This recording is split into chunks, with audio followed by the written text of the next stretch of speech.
Welcome to Performer Stuff Pro Series, a collaborative forum where working professionals can share together their knowledge, experiences, hopefully a little wisdom, but most importantly, their collective passion for live entertainment. I'm Mark Pawsey, and today I am having a roundtable discussion with leading ladies of musical theatre, Kim Criswell, Sophie Louise Dann, and Janie Dee. Ladies, welcome. Hi. Hi. So, Hi, thank you. How do you maintain 8 shows a week in the West End on a big role? Eight shows a week. Okay, so it gets really very disciplined. I don't drink until the end of the week, and I try to drink a lot of water, and eat really good food. Keep some silence during the day, not talk too much, and do a really good warm up before the show. And then I find this wonderful thing happens where everything just clicks into place. If you've given it some time, the whole thing just comes. And that's why we end up able to do 8 shows a week, because there's a sort of almost robotic quality to the technique that comes. Not that the spirit is robotic, but the muscle memory of how to get to the notes, how to kick the leg, how to react, everything becomes so accessible.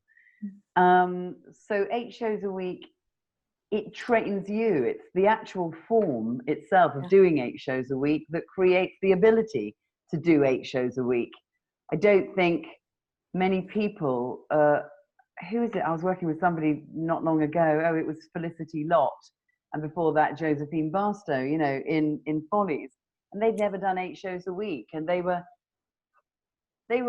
thrilled, because they found it too, that thing that happens where you can just pull it out the bag each night, even if their voices were suffering a bit, they could still manage it. But it is like being a trained circus creature, really. And you get off on it a bit, because you just, even when you're absolutely exhausted, you could do something to flip into that crazy, amazing performer. It is. It's that regime. It's like being a trained athlete, and it is the muscle memory. All these things that we're repeating, because we are ladies of a certain age and experience. That's what it comes with. It's a mindset. It is a discipline. All these things. And can I just touch on here? The last significant job I did was being involved in, inverted commas, a global phenomenon. And I was very disappointed with the attitude of the young performers coming in. When I think, am I right, ladies, when we were growing up and cutting our teeth in things, you didn't go sick. You didn't go sick. You didn't know what 28 sick days were. You went on. You cracked on. You powered through. You had your lemon and your ginger and your honey and whatever it took. You did your job. And I, on more than one occasion, took people aside and went, really? Yes, it's hard. Nobody said it was going to be easy. But unless you put yourself through this and get through the other side, you're never going to know what your limits are. And it's an etiquette that I don't think is being passed on. And I would love, if I was able to go, if I were going back into schools and colleges, and the people coming up who we are doing this to inspire, just look around and learn from what's around you, and the people who have been there and have got the experience, because you can learn from that. Sorry, I've gone a bit off piste, but it all connects. It's connecting these dots. And the bottom line is, if you are contracted to do 8 shows a week, that's what you've got to train up for. It's getting in the zone. We're athletes. Can I just add something to what Sophie just said, which I think is something I forgot to say, and sort of like carrying on from there, that once you've got that athleticism to do 8 shows a week, it's very exciting to have another go tomorrow and another go tomorrow night and another go the next day, because you're always thinking, oh, I could just do this or I could do that. There's always more. And so you get 8 times a week to try to improve on it, or try, playing with it. Whereas if you're filming, once they say cut, that's it. It's done. Oh, it's a really hard one. When you don't have 8, you've got 8 chances every week. Yeah, that's what it feels like. Adding on to this, I tell my musical theater students, I say, you're training to do 8 shows a week.